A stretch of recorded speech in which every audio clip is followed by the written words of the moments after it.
Hello friends, আজকে আমি আবার চলে এসেছি একটি নতুন ভিডিও নিয়ে। দেখো, আমি হয়তো তোমাদের কাছে একটু সিম্পল ভিডিওগুলো প্রদান করছি।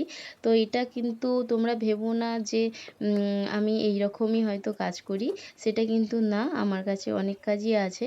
তো আমি ভাবলাম যে স্টার্টিংটা আমরা বেসিক দিয়ে যদি শুরু করি, কেননা অনেকেই আছে হচ্ছে সেলাই জগতে নতুন, তাদের কাছে এই ট্রিক্সগুলো হয়তো কাজে লাগতে পারে।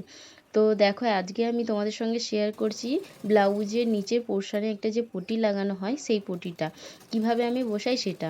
তো পটির জন্য 2 ইঞ্চির একটা কাপড় কেটে নিয়েছি।